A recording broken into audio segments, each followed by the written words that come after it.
The message arrived before sunrise, when the house was still quiet and the world felt honest. Daniel's phone vibrated once on the wooden table beside his bed. He reached for it without thinking, expecting nothing more than another work email. One glance at the screen was enough to make his stomach tighten. The promotion was gone. No warning, no meeting, no explanation, just a short message saying the decision had been finalized. The role Daniel had worked toward for 5 years now belonged to someone else. A name followed at the bottom of the email. Mark. Daniel sat up slowly, the room spinning as if he had stood too fast. Mark was not just a coworker. He was the man who lived next door, the one who borrowed tools, shared weekend meals. I talked late into the night about work and life. They had started at the firm around the same time. They'd struggled together, complained together, and dreamed together. Daniel had trusted him. As daylight crept through the curtains, memories rushed in. Late nights at the office when Daniel stayed to fix problems no one else wanted. Meetings where he spoke carefully, offering ideas he believed would help the whole team. Conversations with Mark over the fence, where Mark nodded and agreed, telling him he deserved the promotion more than anyone. Daniel replayed those moments. Now, each one turning sharp. He opened his laptop and read the message again, hoping he had misunderstood. But the words stayed the same. The promotion had gone to Mark. Congratulations were already being shared. The firm moved fast when it wanted to. There would be no turning back. At first, Daniel felt numb. He made coffee and let it go cold. He stood by the window and watched cars pass, people moving on with their lives. Everything looked normal, which somehow made it worse. The world had not noticed that something important had just been taken from him. Then the questions began. How? Daniel knew the answer before he admitted it to himself. Over the past few months, Mark had asked many questions. Casual questions. Friendly questions. He had asked about Daniel's ideas, his plans for upcoming projects, how he approached certain problems. Daniel had answered without hesitation. Why wouldn't he? That's what friends did. Now those conversations felt different. Now they felt planned at the office later that morning. The truth became clearer. Coworkers congratulated Mark with polite smiles. Some glanced at Daniel with awkward sympathy. No one said anything directly, but Daniel could feel it. Something was wrong, and people knew it. During a team meeting, Mark spoke confidently about strategies Daniel had created. He used the same words, the same examples. He did not look at Daniel even once. Daniel's chest burned, but he stayed silent. He remembered the first time he and Mark met. They had been new hires, unsure and eager. Mark had been charming, quick to laugh, quick to listen. He talked about wanting stability, wanting to do things the right way. Daniel believed him because he wanted to. Trust came easily back then. Over the next few days, small details surfaced. Emails Daniel had written were referenced without his name. Documents he had shared privately were now part of official presentations under Mark's signature. It had been done quietly, carefully, piece by piece. Mark hadn't stolen in one bold move. He had taken everything slowly, hiding behind teamwork and trust. Daniel felt exposed, like someone had walked through his home while he slept. One evening, Daniel stood in his backyard, staring at the fence between their houses. On the other side, Mark laughed with his family, unaware or pretending to be. The sound felt distant, unreal. Daniel wondered how someone could smile so easily after what they had done. That night, sleep refused to come. Daniel lay awake, staring at the ceiling, his thoughts moving fast. He felt embarrassment first. How could he have been so blind? Then sadness, not just for the promotion, but for the friendship he thought was real. Anger came later. It rose quietly, steady, and cold. It was not loud or wild. It did not ask for action right away. It simply stayed waiting. The next morning, Daniel checked his email again. A formal announcement confirmed the promotion. The language was clean and cheerful. praising teamwork and dedication. Daniel almost laughed. The words felt hollow. At work, Mark finally approached him.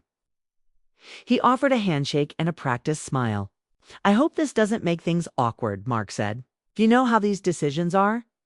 Daniel looked at him closely.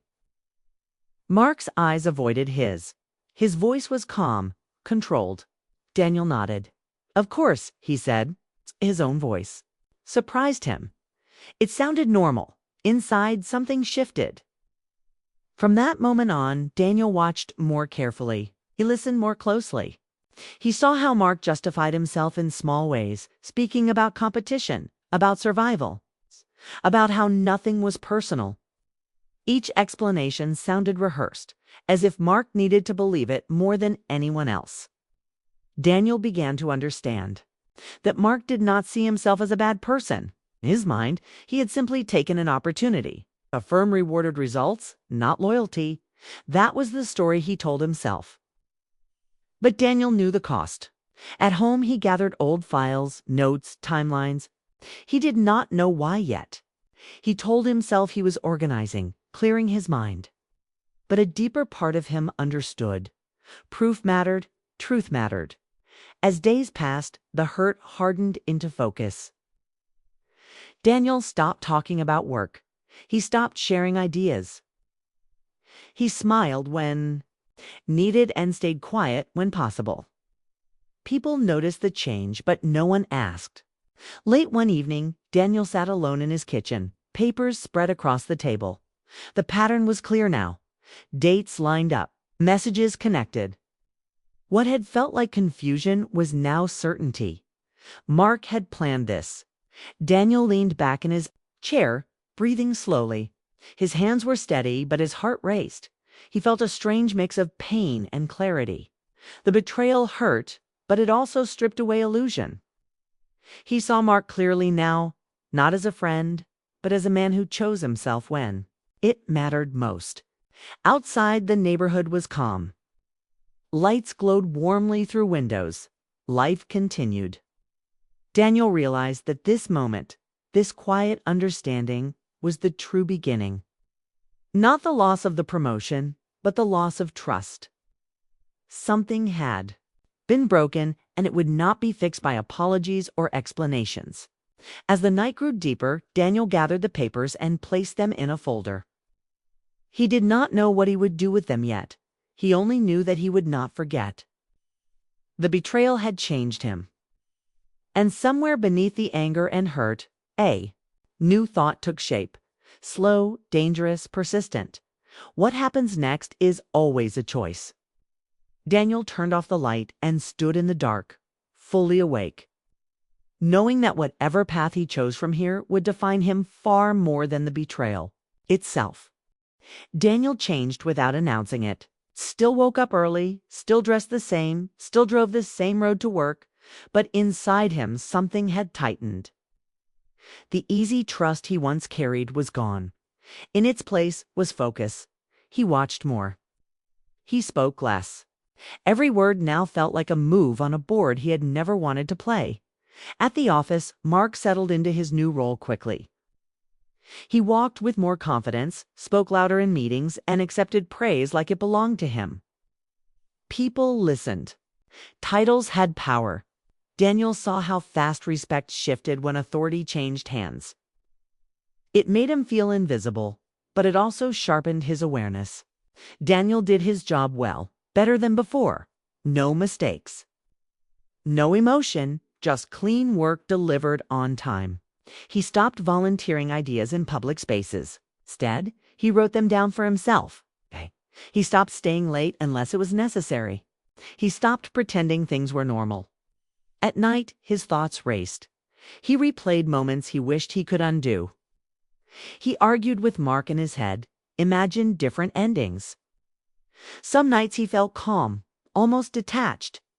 Other nights, the anger pressed so hard it made his chest ache. He learned that rage did not shout. It whispered and waited. He opened the folder again and again. Each document was a reminder of what had been taken. The proof was solid. Anyone, who looked closely would understand. The power this gave him was heavy. It felt like holding something dangerous without knowing how to put it down. Daniel began to imagine outcomes. If he exposed Mark, the firm would react fast. Investigations, meetings behind closed doors. Mark's image would crack. Maybe break. The thought brought a brief sense of relief, followed by something colder. What would that make him? He did not see himself as a hero or a victim. He saw himself as someone standing at a line, unsure which step would change him forever. Meanwhile, Mark struggled in quieter ways. The role demanded more than he expected. He stayed late now, eyes tired, smile thinner. The confidence he showed in public faded when he was alone. He worried about being discovered. Every email made his heart jump. Every question felt like a threat. He told himself he had earned this, that Daniel would have done the same if given the chance, that the firm was not a place for loyalty, only results. Repeating the story helped him sleep, but not deeply. Sometimes Mark noticed Daniel watching him, not with anger, not with sadness, but with calm attention. That look unsettled him more than confrontation ever could. It felt like being measured. Weeks passed. Tension built slowly, like air filling a sealed room. Daniel felt it everywhere, in meetings, in hallways. Even at home, where the fence between their houses now felt like a border. One evening, Daniel overheard Mark talking outside, voice low, explaining his workload to someone on the phone. Sounded tired, human. For a moment, Daniel felt a flicker of doubt. This man was not a monster. He was flawed, afraid, ambitious. That thought did not erase the betrayal. It complicated it. Daniel asked himself hard questions. Was revenge about justice or control? Did he want balance restored, or did he want Mark to feel the same pain? The answers shifted depending on the day he started writing. Not emails, not reports, just thoughts, short sentences, questions without answers. Writing helped slow his mind. It gave shape to the storm. He realized how much the situation had taken from him. Already, peace, sleep, trust. The cost of revenge began to appear before it was even carried out. At work, a rumor spread about restructuring, leadership changes, new eyes on old decisions. Daniel noticed Mark growing tense. He snapped at small things. He double-checked his work. The pressure was catching up to him. Daniel could end it quickly. One message, one meeting. He imagined the look on Mark's face when the truth surfaced. The moment felt close, almost inevitable. But something held him back. Daniel remembered why he had worked so hard in the first place. Not for titles, but for pride in his work. For the quiet satisfaction of knowing he had earned his place. Revenge threatened to replace that with something bitter. Still, the desire did not fade. It pulsed under everything he did. One night, Daniel sat in his car long after parking at home. He stared at the dashboard, breathing slowly. He admitted the truth to himself. He wanted Mark to feel afraid. He wanted him to know what it was like to lose something important without warning. Admitting it scared him. The next day, Daniel ran into an old mentor at the office. They talked. Briefly, the mentor spoke about choices, about how careers bend in ways you never expect. The hardest part, he said, is not letting other people's actions decide who you become. The words stayed with Daniel. That evening, Daniel opened the folder again. He reviewed everything one last time. The power was still there. So was the weight. He realized that revenge would not just expose Mark, it would bind Daniel to this moment forever. Every future success would be tied to this act. Mark, on the other hand, began to crack. The pressure of pretending wore him down. He avoided Daniel. More openly now, he spoke less around him. Guilt surfaced in small ways. A pause before speaking, a forced laugh. Daniel saw it all. The balance of power had shifted in a way neither of them expected. Daniel had something Mark did not know how: to face the truth, and with it, a choice. As the days moved closer to a breaking point, Daniel felt the tension peak. He knew part two of his story was ending. The planning, the watching, the internal war. Something had to give. Standing alone in his kitchen one night, Daniel closed the folder and placed it in a drawer, not to forget it, not to forgive, but to decide when and if it would ever be opened again. The conflict was no longer about Mark. It was about the kind of man Daniel would be when this was over. The night was quiet, rain tapping gently against the windows. When Daniel finally faced the choice he had been circling for weeks, the folder lay open on his desk. Evidence of every stolen idea, every manipulated email, every subtle move Mark had made to claim what Daniel had worked for. It was all there, perfectly arranged, like a trap set to catch someone in the act. Daniel stared at it, his hand hovering over the keyboard. One click, one send, and everything would collapse. Mark's carefully built world would crumble in a flash. The firm would react, his colleagues would whisper, and Mark would face the consequences he had long avoided. The thought thrilled him for a moment. Satisfaction would be immediate. Relief would rush in first, sharp and intoxicating. Daniel imagined the look on Mark's face when he realized someone had seen through him. Pride would shatter. Confidence would falter. It was almost too easy, like holding the power of life and death with a single decision. But then reality sank in. What would it cost Daniel himself? What would it do to the man he still wanted to be, the man who valued his own integrity, who had once believed that effort, honesty, and talent mattered more than winning at any cost? He leaned back in his chair, taking a slow breath. The rain outside matched the storm inside him, tapping a steady rhythm against his thoughts. He remembered the nights spent replaying every conversation with Mark, every friendly gesture, every borrowed tool, every late-night discussion about work and life. Betrayal had been clear, but so had the human side of Mark, the exhaustion in his eyes, the tension behind his smile, the guilt that crept in when he thought no one was watching. Daniel realized that revenge would not just punish Mark. It would also trap Daniel. Every future decision, every success or failure would be colored by this moment. He would become the man defined by anger and retaliation, not the man who had earned respect through hard work. Was the fleeting satisfaction worth a lifetime of bitterness? The keyboard remained untouched. The cursor blinked.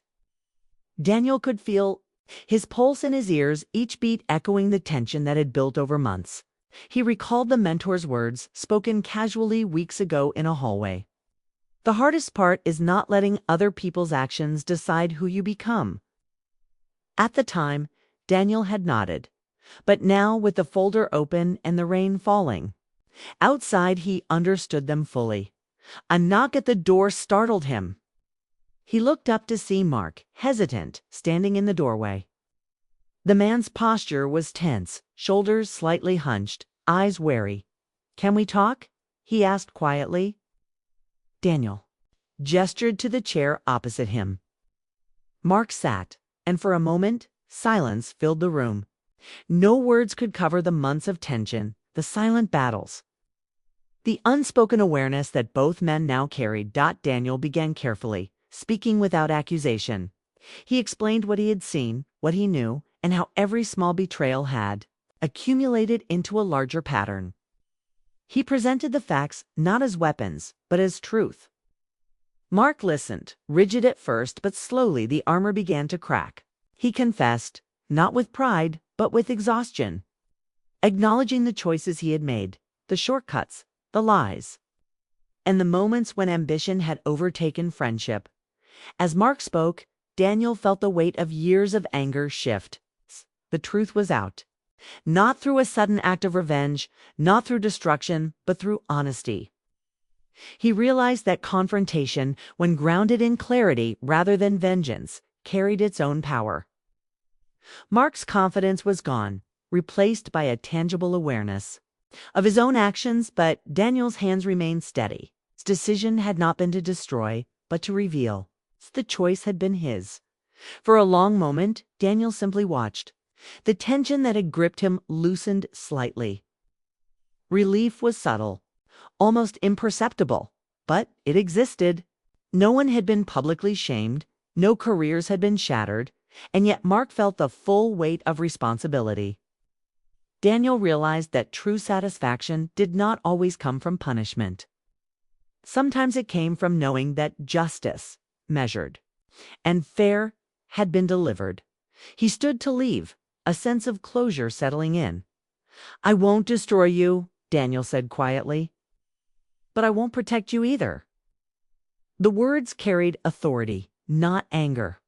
Mark nodded, understanding that consequences existed in more ways than public humiliation. Daniel stepped away, feeling the rain outside beckon him to leave behind the storm that had dominated him for months. In the following weeks, the firm adjusted naturally. Small rumors about decisions and promotions circulated, but nothing dramatic occurred.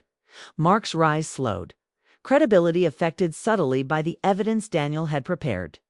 Yet there was no spectacle, no chaos. Daniel had chosen restraint, and it reshaped the outcome. He was no longer a man driven solely by anger. He was a man in control of his response. At home, Daniel returned to his normal routine, though nothing felt quite normal. The quiet evenings became a time of reflection. He thought about what he had learned, the intoxicating pull of revenge, the seductive clarity of punishment, the burden it places on the one who wields it. He had faced the choice, and in choosing wisdom over wrath, he discovered a form of freedom.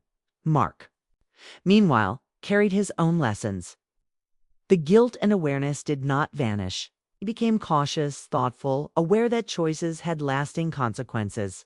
For the first time, he understood the cost of actions made for ambition's sake alone.